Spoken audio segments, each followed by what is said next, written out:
Hello, great people. Okay, so there's a belief, right, that many Africans have.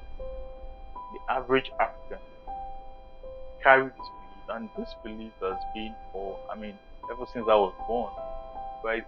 But what I want to achieve with this video is to kill this belief in the mind of every African that holds it, right? Now, what is the belief? Now, the average African believes that the problem of Africa, or their problem, is government, right? Because government is not working and government is not doing what they ought to do. But I make bold to say that that belief is false. It is not true. Government is not the problem of Africa, right? Now, some will not say government, some will say leaders. But when they say leaders, they also mean government, right? And I'm going to prove it, right? Now, the problem of Africa are the takers.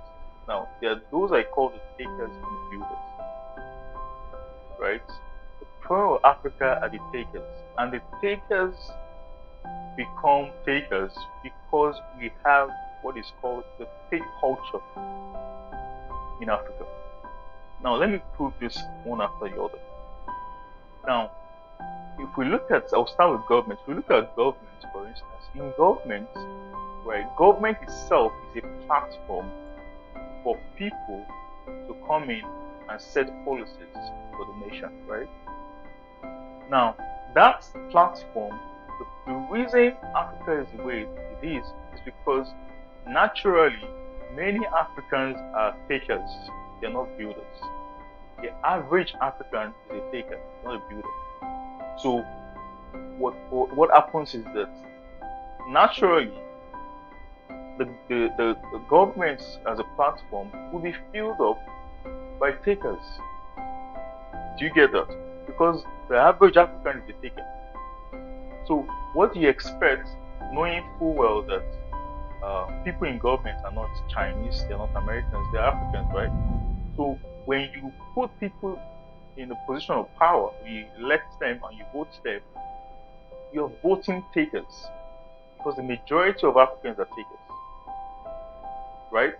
So when you see what you see in government, right, in the case of having politicians taking state resources instead of building the nation, it is not that it is government per se, it is that it is the takers that dominates the African continent that you have put, that you have given power to.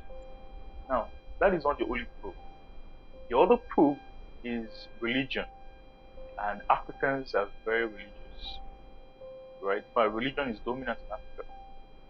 Now, let's look at this.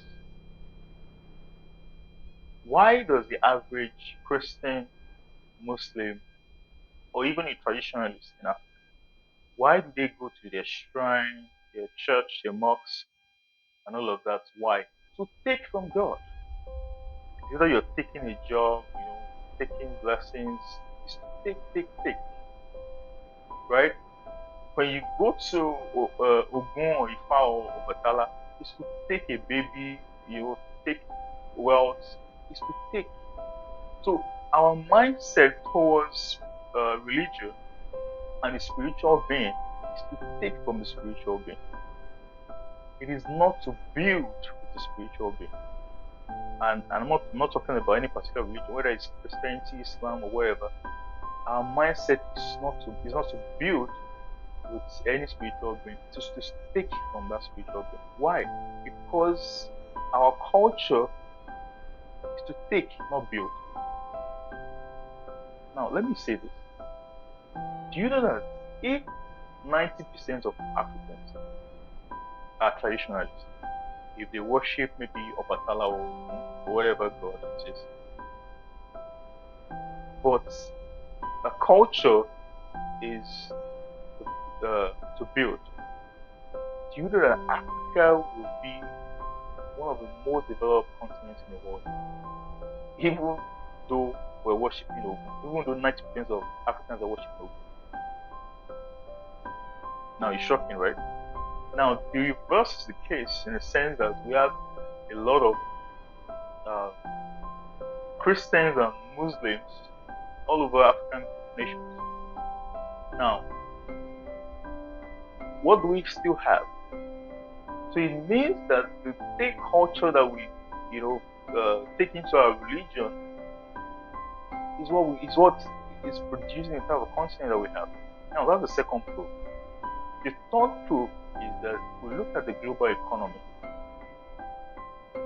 Are Africans builders or takers? Right? Why do many Africans want to go abroad?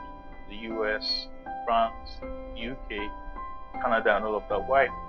It's because they want to go there, take a job, so they can start sending money to your family, right? Because if we really want to build as Africans, this is the place to build. But because we have a takers culture and we don't have a builders culture, we don't see reason to stay back here to build. So we'd rather go on to the UK and to the US and say, okay, I would rather take a job there. I would collecting money in pounds and in dollars, right? The take culture, the take mentality, right?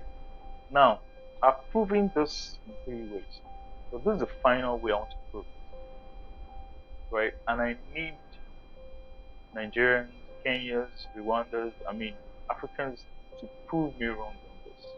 Because from now on, I want that mentality of government is our problem to shut down, like to be wiped out of this country. Now, if you are a Nigerian, starting with Nigeria, if you're a Nigerian, right, and you have an innovation or a solution or a business that you are building, right, and you believe strongly that you'll not be able to scale it or build it up or whatever because of government, now I am challenging you to bring that innovation or solution to me. Right? In fact, this challenge goes to 2 million Nigerians. Right? I need 2 million Nigerians to bring whatever they are building. Right? I will give them everything they need to build that thing to become massively successful. Right?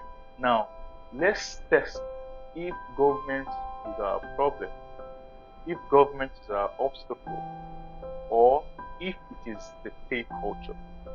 It is high time for Africans to take up this challenge. And I'm starting with Nigerians. Let's test it.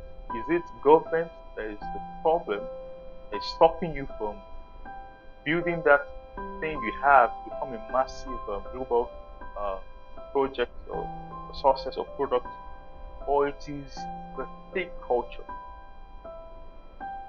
Right. So I'm challenging 2 million Nigerians. Right. Just reach out to me. Bring your innovation, your solution, your business, your career that you're building, and you feel you're being stopped by government or government has been an obstacle. Bring. I will give you everything you need to build. Right. And the goal is for us to test if it is government that is our obstacle or problem, or it is the state culture. Are you ready for the challenge? Because I'm ready. I am so ready. And that mindset and that belief that government is our problem must die. Not only in Nigeria, but in Africa.